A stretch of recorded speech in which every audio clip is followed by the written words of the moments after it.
Class 10th। Class 10th बेटे, आज हम भूगोल का पाठ 6 विनिर्माण उद्योग करेंगे।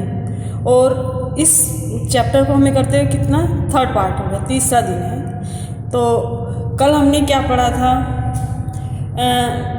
कि भाई हमारे विनिर्माण उद्योग का क्या महत्व है, विनिर्माण उद्योगों का महत्व क्या है, फिर उसके बाद उनके भौगोलिक कारक कौन से हैं। और पढ़ा था हमने कि कच्चे माल की उपलब्धता, शक्ति के साधन, श्रमिक और बाजार, परिवहन, जलपूर्ति और जलवायु, ये सब तत्व हैं जो किसी उद्योग की स्थापना में सहायक सिद्ध होते हैं। फिर कुछ हमने गैर भौगोलिक कारक पढ़े थे कल, पूंजी, बैंकिंग, सरकार की नीति, प्रारंभिक संवेग और राजनीतिक सुरक्षा और स्थिरता, ये सब हमने कल पूरा कर लिया था, है ना बेटे। ये विनिर्माण उद्योग है क्लास 10th। और बेटा इसको बहुत अच्छे से करना। देखो कितनी मेहनत करते हैं हम लोग, तो उतनी ही मेहनत आप इसको याद करने में और पढ़ने में करेंगे।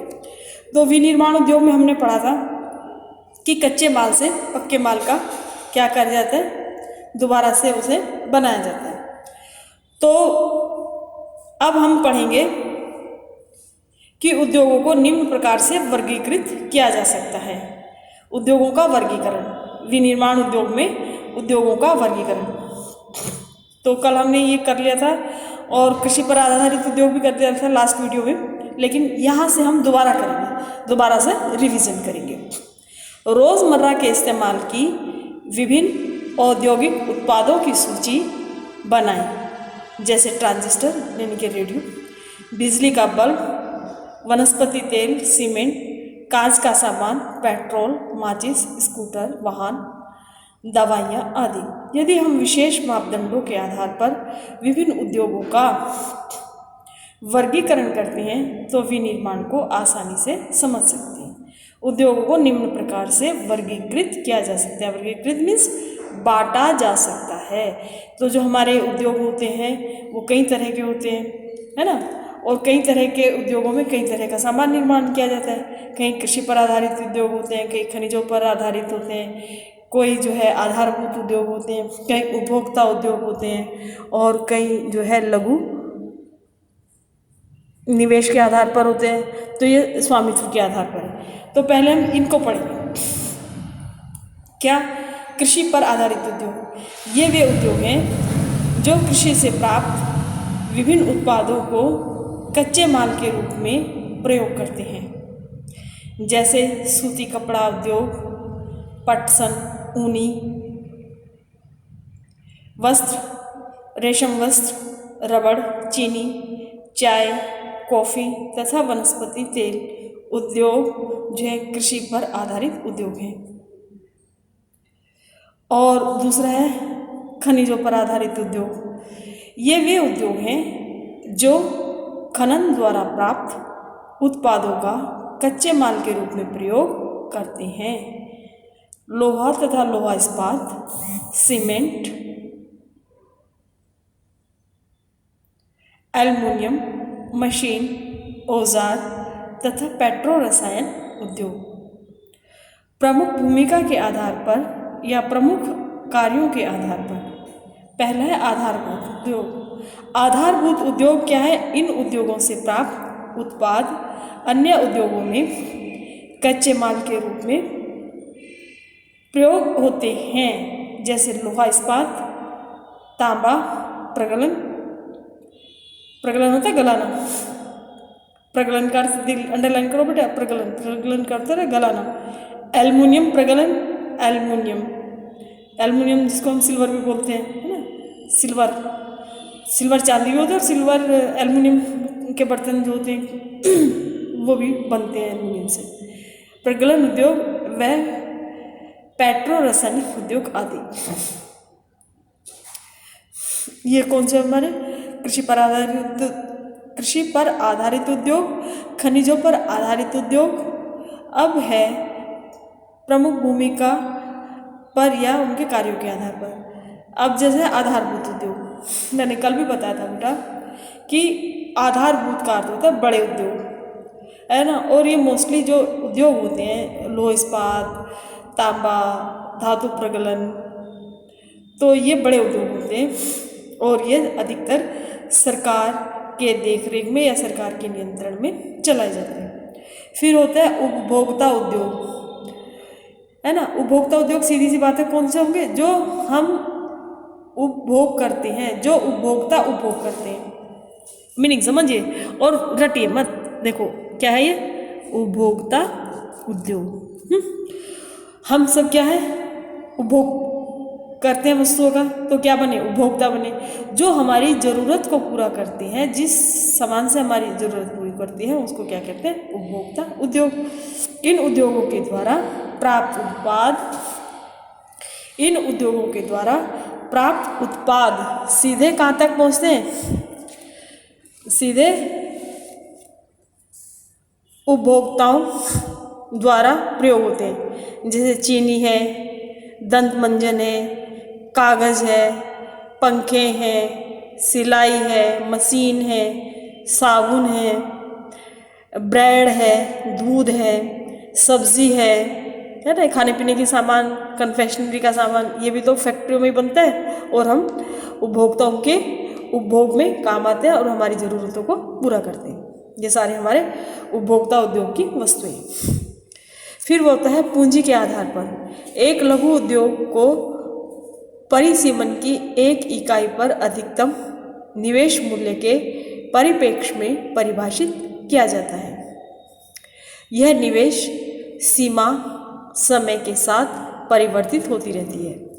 यह अधिकतम स्वीकार्य निवेश के आधार पर की जाती है।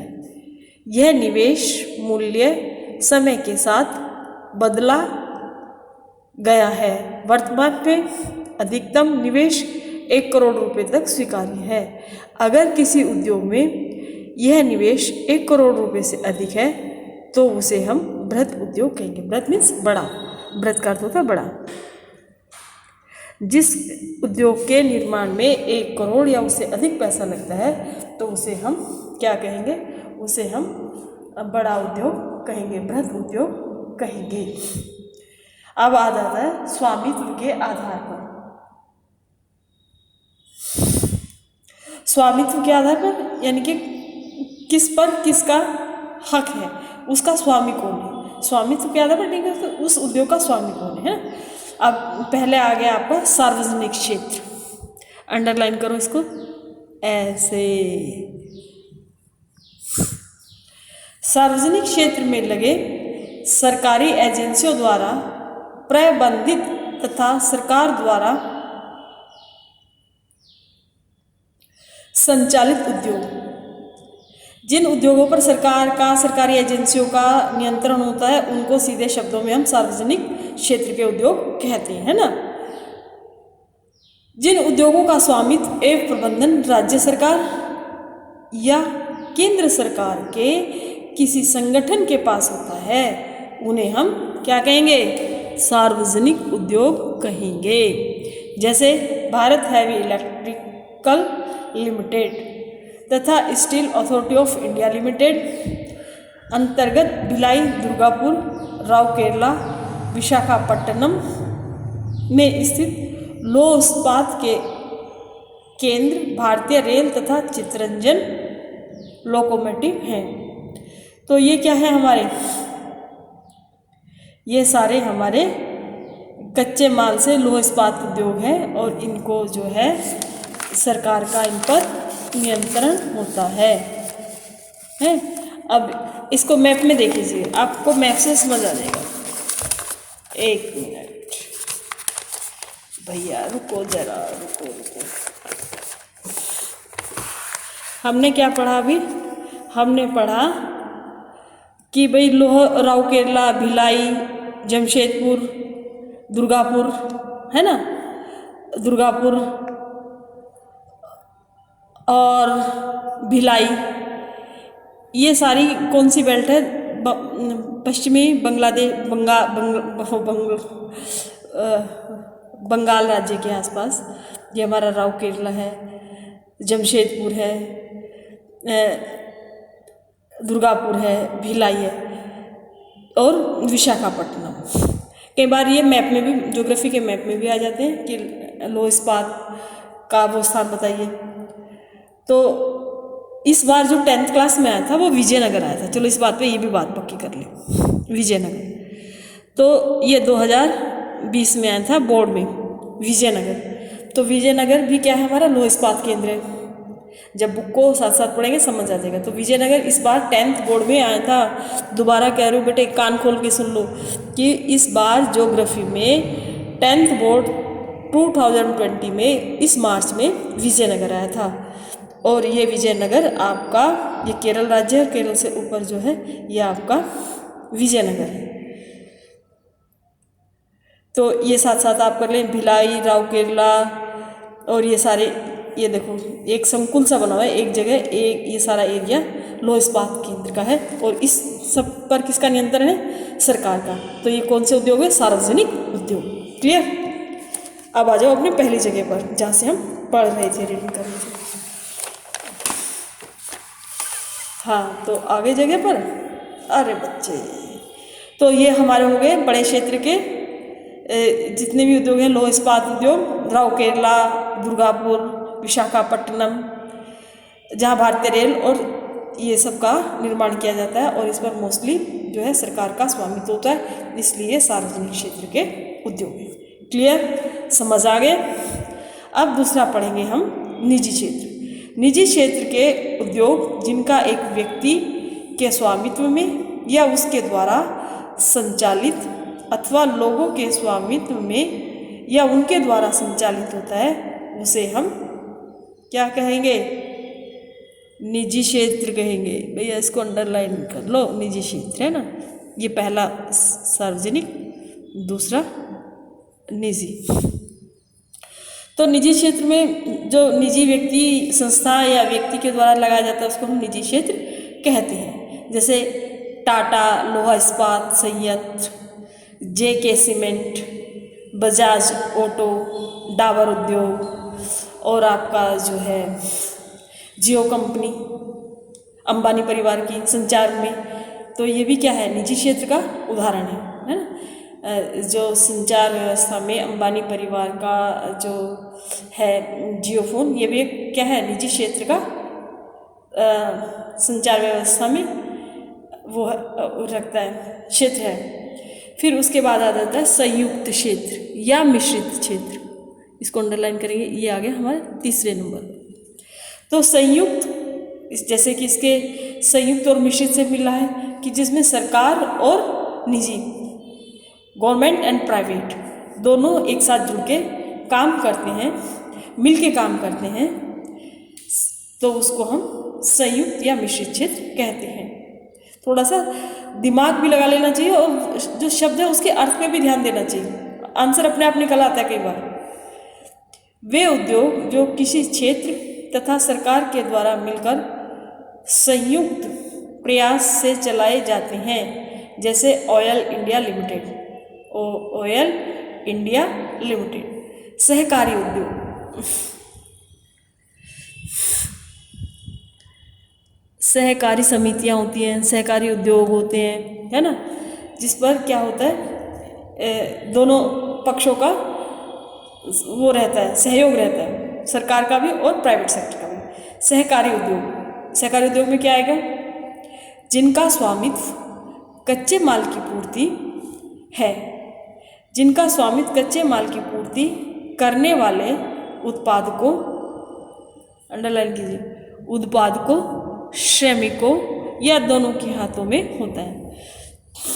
यानी कि जिनका स्वामित्व कच्चे माल की पूर्ति करने वाले उत्पादकों और श्रमिकों, उत्पादक कौन हो गए, मालिक जो चीज़ का निर्माण कर रहे हैं, और श्रमिक बनाने वाले, है ना। तो इसको हम ऐसे भी कह सकते हैं, ये दोनों एक साथ मिल गए, उत्पादक भी और श्रमिक भी, है ना, ये मिल गए। तो उत्पादक और श्रमिक दोनों एक के हाथों में होता है संसाधन का, कृषि संयुक्त होता है तथा लाभ हानि का विभाजन भी अनुपातिक होता है। अगर उत्पादन ज़्यादा होगा तो श्रमिकों को भी लाभ मिलेगा, है ना। अगर बाय डिफॉल्ट किसी कारण से कुछ नुकसान होगा तो उसका हर्जाना भी श्रमिकों को उठाना पड़ेगा। इनके लाभ और हानि दोनों में, दोनों ही सहभागिता होती है। जैसे महाराष्ट्र में चीनी उद्योग, केरल के नारियल पर आधारित उद्योग, अमूल गुजरात में, है ना, जो अमूल गुजरात में दूध फैक्ट्री है बेटा, और एशिया की सबसे बड़ी फैक्ट्री है और भारत की भी सबसे बड़ी फैक्ट्री है। अमूल दूध पीता है इंडिया और ये गुजरात की है। इस चीज़ को भी आप ध्यान रखना, कुछ भी पूछा जा सकता है, कहीं से भी पूछा जा सकता है। अमूल गुजरात की। और इसी बात पर मैं एक आपको बात बताऊं कि जो ये गुजरात में अमूल का काम है, तो वहाँ पर क्या करती हैं महिलाएं जो है अपने घरों के सामने अपने दूध के बर्तन लेके खड़ी हो जाती है। उन्हें कहीं किसी फैक्ट्री उसमें डेयरी में नहीं जाना पड़ता दूध लेने के लिए। और जो डेयरी की जो गाड़ी है अमूल डेयरी की, वो हर घर से आएगी और उसमें जो ड्रम है दूध के, उसमें दूध डाल देंगे और वो आगे बढ़ जाएगी। तो सबसे जो गुजरात में बड़ा दुग्ध उत्पादन केंद्र है वो अमूल कंपनी का है। क्लियर। फिर कारपोरेशन कांडला, ये भी गुजरात का है। Indian farms fertiliser corporation Kandla, Kandla भी गुजरात में। फिर है कच्चे माल तथा तैयार माल की मात्रा व्यवहार के आधार पर भारी उद्योग, है ना। ये देखिए कच्चे माल तथा माल के आधार पर, ये दूसरा वर्गीकरण हो गया उद्योगों का। ये स्वामित्व के आधार पर था, ये मात्रा के आधार पर है ना। अब ये है भारी उद्योग। भारी उद्योग क्या है? जिन उद्योगों में भारी कच्चे माल का उपयोग होता है तथा उनका तैयार माल भी भारी होता है, उन्हें भारी उद्योग कहते हैं। लोहा तथा इस्पात उद्योग भारी और अधिक स्थान घेरने वाले कच्चे माल का उपयोग करते हैं, अतः लोहा और इस्पात एक भारी उद्योग है। क्लियर। अब हमने ये देखो, बहुत ध्यान से देखो बेटा, हर चीज़ देखनी होती है। अब हमने क्या कहा? भारी उद्योग, ठीक है। और जब हमने उद्योगों के आधार पर वर्गीकरण किया था, हमने पढ़ा था आधारभूत उद्योग, है ना। जो भारी उद्योग होते हैं उनको ही हम आधारभूत उद्योग कहते हैं, आधारभूत उद्योग ही हमारे भारी उद्योग होते हैं। अब हमने पढ़ा कि वजन और उसके ऊपर भारी उद्योग, है ना। और यही भारी उद्योग हमने कहाँ पढ़ा था? आधारभूत उद्योग में, कि इन उद्योगों से प्राप्त उत्पाद अन्य उत्पादों में कच्चे माल के रूप में प्रयोग होते हैं, जैसे लोहा, इस्पात, तांबा, प्रगलन, एल्युमिनियम, ये सब क्या है? हमारे आधारभूत उद्योग। आधारभूत उद्योग, भारी उद्योग, यानी कि हम अगर इसकी आधारभूत उद्योग की और भारी उद्योग की मैचिंग कर दें तो ये दोनों क्या हो गए? इक्वल हो गए, बराबर हो गए, है ना। जो हमारे भारी उद्योग होते हैं, आधारभूत उद्योग होते हैं, उसको ही हम भारी और आधारभूत उद्योग कहते हैं। और इस पर मोस्टली जो है सरकार का नियंत्रण होता है। और ये जो है रेल, लोहा, इस्पात और एल्युमिनियम, प्रगलन आदि उद्योग इस श्रेणी में आते हैं। क्लियर। अब है हल्के उद्योग। जिन उद्योगों में हल्के कच्चे माल का उपयोग होता है तथा उनका तैयार माल भी हल्का होता है, उन्हें हल्के उद्योग कहते हैं। हल्के उद्योग या छोटे उद्योग, ये दूसरा प्रकार हुआ, है ना। छोटे उद्योग, हल्के उद्योग कौन से होते हैं? छोटे उद्योग, है ना। तो ये हमारे छोटे उद्योग हो गए। और हल्के होते हैं, इनका कच्चा माल भी हल्का होता है और इसको जो है तैयार माल भी हल्का होता है। इन हल्के उद्योग, इनको क्या कहेंगे? हल्के उद्योग कहते हैं। जैसे विद्युत उद्योग, HMT खड़ियाँ, बेंगलोर, सिलाई वस्त्र निर्माण, सिलाई मशीन का निर्माण और हल्के उद्योग का उदाहरण। और बेटा एक छोटी सी बात इस छोटे उद्योग में मैं बताऊँ, हल्के उद्योग में जैसे बल्ब का निर्माण करना होता है ना, आपको जानकर आश्चर्य होगा, जो बल्ब होते हैं, एक तो उसको कांच का वो बोट सा बना होता है, गोल गोल वाला, है ना। और जो उसके अंदर लोहे के तार, एल्युमिनियम के तार और वो जो स्प्रिंग सा लगा होता है, वो बहुत कम जगह में लोग बाग तैयार करते हैं, वो मैंने देखा है। और मैंने तो दिल्ली में ऐसा देखा है कि वो जो बल्ब के वो तैयार करते हैं ना, जब श्रमिक लोग काम करते हैं, कि वो घरों के जीने के जो नीचे जगह होती है ना, बहुत थोड़ी सी जगह होती है। आप अंदाजा लगाइए कि जीने के नीचे कितनी जगह होती है, 3 या 4 फीट जगह। उस 3-4 फीट जगह में भी जो बल्ब के अंदर का जो मटेरियल भरा जाता है, उसमें वो स्प्रिंग सा, लोहे का, तांबे का तार, ऐसे काम भी जो है वो हल्के उद्योगों में आ जाता है। और ये जो है बिजली और कांच का सामान, HMT घड़ियाँ बनना, तो घड़ी साज, ये सब काम छोटे स्तर पर, छोटे उद्योगों में, छोटी जगह में किए जा सकते हैं। क्लियर। अब हम ये टेबल देखेंगे, है ना। इसमें क्या है, रेशा उत्पादन। हम रेशा उत्पादन में हमने क्या पढ़ा था, एक तो हमारा पटसन रेशा है, कपास रेशा है। अब अगर इसमें रेशा उत्पादन है तो आपको इस बात की जानकारी होनी चाहिए कि रेशा उत्पादन में हमारा क्या है। रेशा उत्पादन में एक तो हमारा कपास आ गया, कपास लिख देते छोटा सा, कपास, पटसन, पटसन, फिर आता है रेशम। ठीक है, ये हमारा रेशा उत्पादन है। और फिर इसकी भी जानकारी होनी चाहिए। जो एग्जाम्स में जितना पूछा जाए लिखेंगे तो हम उतना ही और बताएंगे भी उतना, लेकिन उससे पहले अपने दिमाग में इन सब चीज़ों का एक बड़ा सा स्टॉक बना लेते हैं हम कि हमारे दिमाग में इस चीज़ के बारे में, इस बात के बारे में कौन कौन सी बातें जमा हैं, कौन कौन सी बातें हमने अपने इस कंप्यूटर दिमाग में फीड कर रखी हैं। अब जैसे रेशा उत्पादन है, रेशा उत्पादन की हमारी 3 फसलें होती हैं, एक कपास होती है, एक पटसन होता है और एक रेशम होता है। कपास क्या है, इससे सूती वस्त्र बनते हैं और इसको जो है कहाँ पाई जाती है, सबसे ज़्यादा महाराष्ट्र में पाई जाती है ना। फिर रेशा उत्पादन का जो दूसरा पार्ट है वो क्या है, पटसन है। पटसन पश्चिम बंगाल में ज़्यादा पैदा किया जाता है और पश्चिम बंगाल में भी कहाँ पर, हुगली नदी के तट पर।